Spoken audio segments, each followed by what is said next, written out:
Rita stared at him in disbelief. For a moment, she thought about Philip and wondered if all the male species had messed up DNA in them, or was she just doomed?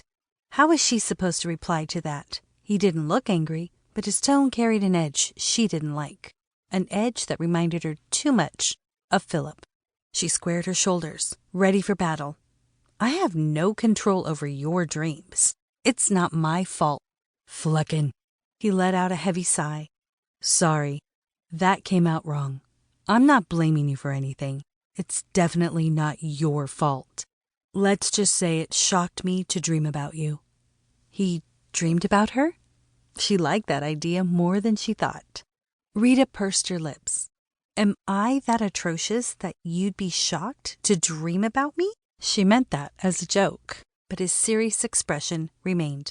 Unlike his confident self from yesterday, he appeared nervous. What had happened overnight? No, you're not. You're the most stunning female I've ever seen. The dream was so real, the emotion so raw. I didn't know what to do about it. Talk about shock. This is beyond strange. He scratched his head. Do you have a minute to talk? I can start the window replacement right after. Yeah, sure. Come this way. She led him to her office and closed the door. Do you want anything to drink? Gray eyes bore into her. No thanks. I don't know how to explain this. I guess I'll start by saying that I saw an image of you floating in front of me a few days after I helped rescue you and your sisters. But then the image never came back, and I thought it was just my imagination. He swallowed, and his Adam's apple bobbed against the green skin. What kind of image did she appear as?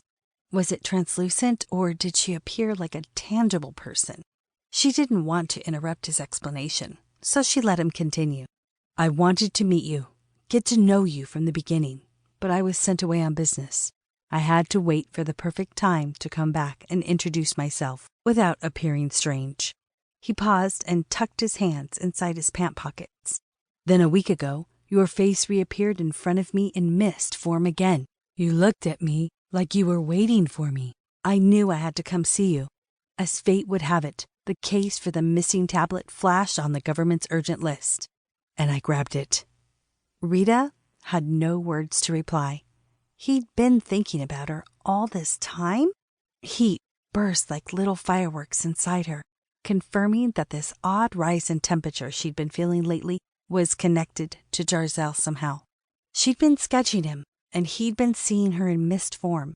Were they connected to each other all this time in invisible ways? What did I do in your dream? She asked. You were with another male.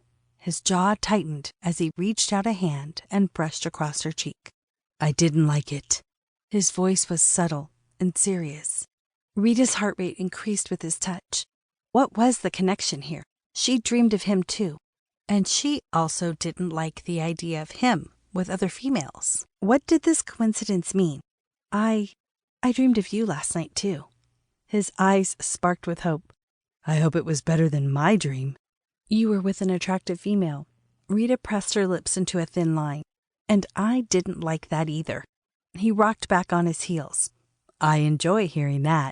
Then a crease formed between his eyebrows. I wonder if our meeting has to do with Asado lore. There was a story about dreams and mist, but I'm not an expert on those things. But I know who is. Grandma Ova, this wise star being, was like a priestess. She knew things that others didn't. He nodded. We can pay her a visit, maybe tomorrow, if you're available. I'd like that, she said. Would he mind if she assisted him to find the sacred tablet for the village library? She wasn't sure what the rules were with Chief Mozart. Is it okay if I help you locate the tablet? It disappeared under my nose. I think I have a responsibility to find it. Maybe this is why we're coming together now. Yes, she thought about that too. I'd love for you to help me. The tension on his face relaxed. I woke up agitated, but now I'm feeling a lot better. Me too. He had no idea how irritated she'd been before he showed up. That would probably add an unnecessary layer to the beaming ego radiating from him. Today had been another odd day, indeed.